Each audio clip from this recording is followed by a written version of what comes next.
રાખી શકીએ, બરાબર છે। હું આવી રીતે ફોલ્ટ વાળું છું। પછી આખી કપડાની જોડી રાખવી હોય।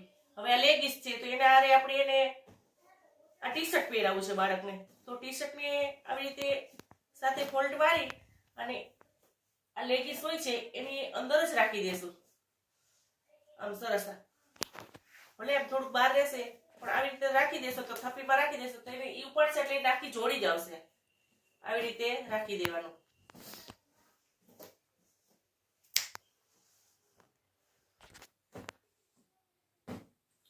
હવે આ બાળકનું સ્વેટર છે, બરાબર।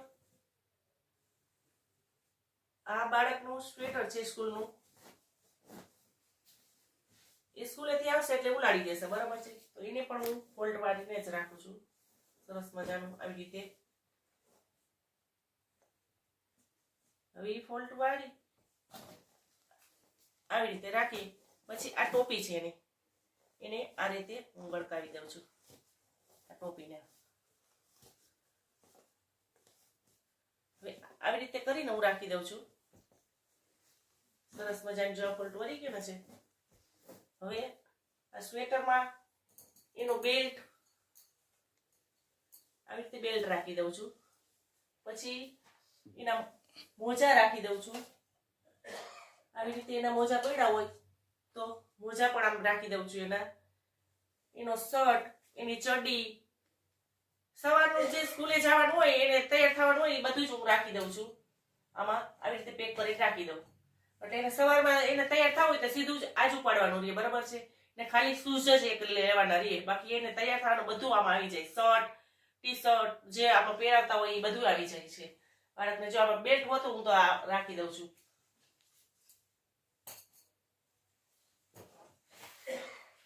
અને હવે મોટાના સ્વેટર, નાનાના તો સ્વેટર આપણે એવી રીતે સાચવી નાખી પણ મોટાના હું આવી રીતે જ ફોલ્ટ વાળીને રાખું છું। એના પણ એક નથી હોતા, 2-3 સાથે પહેરતા હોય છે એટલે અલગ અલગ। આપણે દરવાજા પાછળ કેટલા ટીંગાડીશું તો આપણે આવી રીતે ફોલ્ટ વાળીને રાખીશું તો એને લેવામાં ઈઝી પડશે કે એને કી પહેરવું છે। એને પણ આમાં ટોપો કે ગમે તે રાખી શકો છો। સરસ મજાનું જો ફોલ્ટ વળી ગયું છે ને એટલે સરસ થપ્પી મારી દેશો એટલે સરસ મજાનું રહી જશે। હવે આ બાળકનું પેન્ટ છે, બરાબર। તો પેન્ટ હવે બાળક કેપરી પહેરતા હોય, પેન્ટ પહેરતા હોય, અલગ અલગ પહેરતા હોય તો એને પણ હું આવી રીતે ફોલ્ટ વાળીને રાખી દઉં છું। કારણ કે જે કબાટમાં એના પડેલા હશે તો એક પણ ખુલશે નહીં, નીચે પડશે તો પણ ખુલશે નહીં। જો આમાં ચડી કે એના મોજા ગમે તે રાખી શકો છો। આવી રીતે થપ્પો માર દે, બરાબર છે।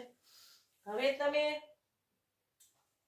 સ્ટડી ટેબલ ઉપર એને જો આવી રીતે પડ્યું હોય કે આવા બાળકને સ્કેચ પેન જોતી હોય અને પેન્સિલ જોતી હોય, રમ જોતું હોય, બધું જોતું હોય, બરાબર છે। તો હવે મારે આવી રીતે એને મેં નાના હતા ત્યારે ગોઠણ પહેરવાના મોજા મેં લીધા હતા તો હવે એ પહેરતા નથી, બરાબર। લૂઝ થઈ ગયા છે ને એવા થઈ ગયા છે। મારે આ 2 નકામાં ગ્લાસ થઈ ગયા છે બાળકને। હવે એમાં પાણી કે કઈ કશું પીતા નથી, સ્ટ્રો ભાંગી ગઈ છે તો હું આ રીતે એને આ મોજા છે ને પહેરાવી દઈશ આમાં। તો સરસ મજાના એવા લાગશે ને આ રીતે હું મોજા પહેરાવી દઈશ 2 ગ્લાસમાં। પછી આવી રીતે હું રાખી દઈશ એટલે પડશે નહીં, સરસ રહી જશે।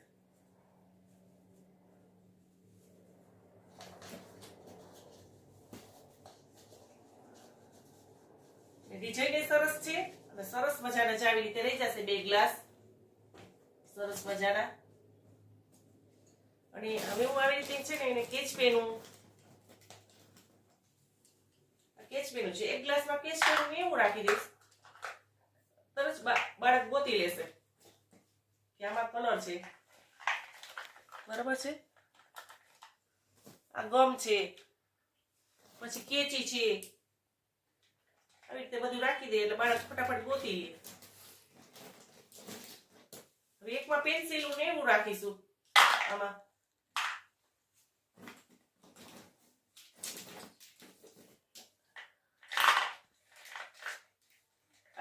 ગોઠવેલું હશે તો ફટાફટ એને મળી જશે. ફૂટપટ્ટી હશે, કોઈ ઇરેઝર હશે, શાર્પનર હશે, બધું હશે તો ત્યાં 2 ગ્લાસ આવી રીતે રહી જશે. અને હું એના સ્ટડી ટેબલ ઉપર આવી રીતે રાખી દઉં છું. જો સ્ટડી ટેબલ ઉપર એને આમ રાખી દેશું એને ગમ મળી જશે, કાતર મળી જશે, આવી રીતે બધું મળી જશે અને ફટાફટ એ લઈ લેશે આમાંથી. એને ગોતવું નહીં પડે. મેં આવી રીતે 2 ગ્લાસ સરસ ડેકોરેટ કરી દીધા છે. આ નકામા ગ્લાસ છે એ મેં સરસ બેયને કરી દીધા છે. સ્ટડી ટેબલ પર આવી રીતે રાખી દે તો સરસ લાગશે. એક આ રીતે આઈડિયા છે. અને હવે જોશું આપણે સેનેટાઈઝર. આ સેનેટાઈઝર થી આપણે બધે ચશ્મા તો પહેરતા જ હશું, તો ચશ્માને આપણે તો કપડેથી ન લૂછી શકીએ તો એમાં ક્રેચ પડે, બરાબર છે. તો આપણે રૂથી સાફ કરીશું. તો સેનેટાઈઝર વાળું થોડુંક આપણે આ રૂ કરી અને પછી આવી રીતે ચશ્મા સાફ કરી નાખવાનું. આપણે ડ્રેસિંગનો કાચ સાફ કરી શકીએ. આપણે આ નાનો આપણે પર્સમાં લઈ જાય આ મિરર, એને પણ આવી રીતે સાફ કરી નાખવાનો. આ મિરર મસ્ત જો એકદમ સરસ ચોખ્ખો થઈ જશે. અને એવી રીતે આ પર્સ છે એ પર્સને પણ આમ સેનેટાઈઝર મારી અને પછી આપણે રૂથી આવી રીતે સાફ કરી નાખશું. જેમાં આમ ગંદકી છે એ બધી જતી રહેશે.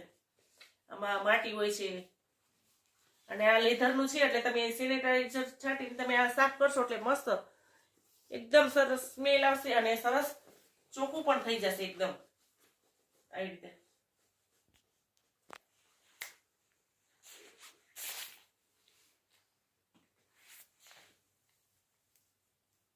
હવે આ રીતે ચશ્માને આ રીતે સાફ કરું છું અને મિરરને પણ હું આવી રીતે સાફ કરી અને મારા પર્સમાં રાખું છું. હવે આપણે સિંગ આવતી હોય છે, ગામડેથી સિંગ આવતી હોય છે તો હું ખોલી અને થોડોક કલરથી હું આવી રીતે રંગી નાખું છું. એના ફોતરા છે ને રંગી નાખું છું બધા સરસ મજાના. અને જ્યારે બાળકની સ્કૂલમાં એક્ટિવિટી કરવાનું આવે ત્યારે આનો ફટાફટ આપણે ઉપયોગ કરી શકીએ છીએ. કોઈ નાનું કુંડું છે કે આપણે એને પોસ્ટર પીસ બનાવવા માટે ગમે તે એ આ ઉપયોગમાં લઈ શકીએ છીએ. કોઈ ડાળીઓ બનાવવા માટે મેં આવી રીતે બાળકને એક્ટિવિટી કરતા શીખવાડે છે. જો આવી રીતે ફોતરા, અને આ પિસ્તાના ફોતરા છે, મેં આવી રીતે સાચવીને રાખવું. આવી રીતે દવા ભરીને રાખી દઉં અને પછી એક પૂઠું છે એમાં કાગળ લગાવી દીધો. કાગળ લગાવી અને ફરતી કોર આવી રીતે આપણે આ સિંગના ફોતરા છે મેં લગાવી દીધા છે. અને આ પિસ્તાના છે અને આ સિંગના છે. આ ડાળીઓ બનાવી દીધી. સરસ મજાનું આ પોસ્ટર પીસ થઈ ગયું છે. અને આ બાળકની એક્ટિવિટીમાં મેં સ્કૂલે મોકલ્યું હતું તો એનો 1લો નંબર આવ્યો છે. આ રીતે આપણે સાચવીને રાખીશું તો તાત્કાલિક આપણે કાંઈ ગોતવું નહીં પડે, તરત જ આપણે બાળકને જોડે મોકલી શકશું. અને બીજું છે આપણે આ ગરવો છે, બરાબર. આ ગરવો છે. ગરવો આપણે એમને બંધ ને બંધ હોય છે તો એમાં થોડી ખરાબ સ્મેલ આવતી હોય છે, બરાબર. તો હવે એને ઈ સ્મેલને કાઢવા માટે આપણે શું કરવું જોઈએ કે આ 2-3 આવી રીતે આદુના ટુકડા કરી આમાં નાખી દેવાના છે, બરાબર. 3-4 ટુકડા એમાં નાખી દેશો અને પછી આપણે આવું પેપર હોય છે, ટીશ્યુ પેપર પણ રાખી શકીએ અને આવું પેપર પણ રાખી શકીએ, બરાબર છે. એ પેપરને આવી રીતે અંદર રાખી દેવાનું. આપણે ગરવામાં કશું હોતું ન, રોટલી કે પછી આની માથે રોટલી રાખશો તો એ પણ ચાલશે. અને આવી રીતે રાખીને પછી તમે બંધ કરી દેશો તો તમારા ગરવામાં ક્યારેય ખરાબ વાસ નહીં આવે. સરસ એવો ને એવો ગરવો સ્મેલ સરસ દેખાશે. અને હવે આપણે આ આદુ છે, બરાબર. હવે આદુ તો આદુને આપણે કાંઈ ચામાં જોતું જ હોય છે, બરાબર. ચા બનાવવા માટે ત્યારે શિયાળામાં તો આદુની વધારે જરૂર પડે. તો આવી રીતે નાના નાના ટુકડા કરી અને હું આ બરણીમાં ભરી દઉં છું, બરાબર. આવી રીતે ગોળ ગોળ નાના નાના ટુકડા કરી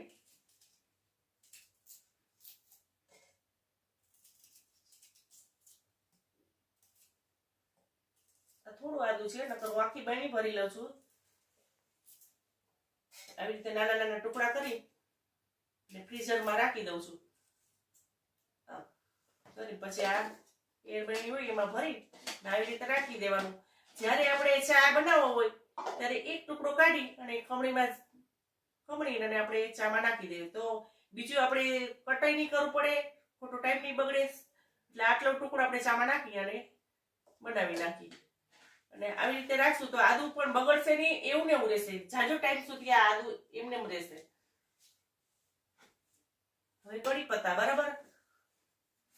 હવે આ લીમડાના પાન છે બરાબર. આ લીમડો હું લઈ આવી છું, તોડી આવી છું કેટલો, પણ અહીંને ધોઈ અને સૂકવી કોરો કરી અને પછી લૂસી મેં આવી રીતે હું આ ડબ્બામાં ભરી દઉં છું બરાબર. કઢી પત્તા તો અઠવાડિયું આવા નવા આ પત્તા રહીએ છે લીલા લીલા સરસ મજાના. જ્યારે આપણે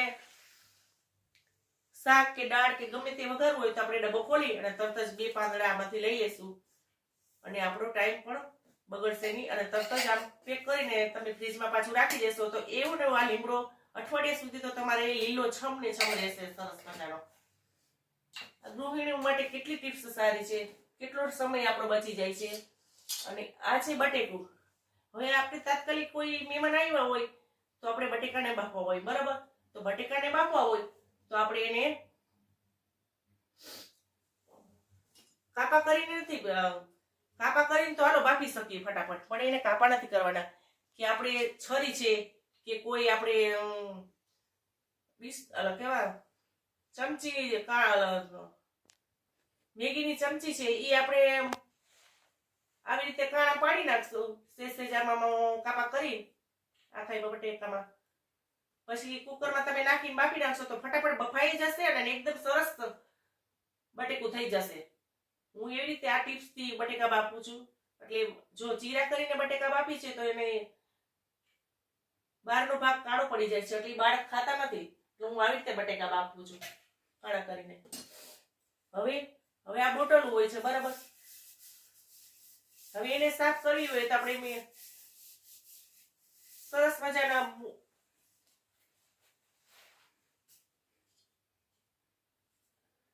આવી રીતે રૂમાલ લઈ એકદમ ઘસી અને થોડું કમતું કોરું એકદમ કોરું જ કરી નાખવાનું છે. આને ભીનો તો જરાય રાખવાનું જ નથી એટલે એકદમ લાઇટિંગ રહેશે. હવે આપણે આ ટ્રાવેલિંગમાં જવું હોય બરાબર. બધું તો પૈતું. હવે ટ્રાવેલિંગમાં જવું હોય તો આ ચંપલ આ ચાલવામાં તો ન ચાલે. આપણે પહેરીને જાય તો આપણે ટ્રાવેલિંગમાં ક્યાંક ચાલવાનું થાય તો આપણે શું કરીએ? તો આને ચાલાય તો નહીં તો વચ્ચે તૂટી જાય તો શું કરવાનું? તો એને આપણે ભેગા પર્સમાં આપણે ભેગા લઈ જવા હોય કે થેલામાં તો આપણે એને આ રીતના મારે મોજા પડ્યા છે. જો લૂઝ થઈ ગયા છે, આ લાંબા થઈ ગયા છે અને કાણું થઈ ગયું છે. તો હું આ રીતે એને મોજામાં ફોલ્ડ કરીશ.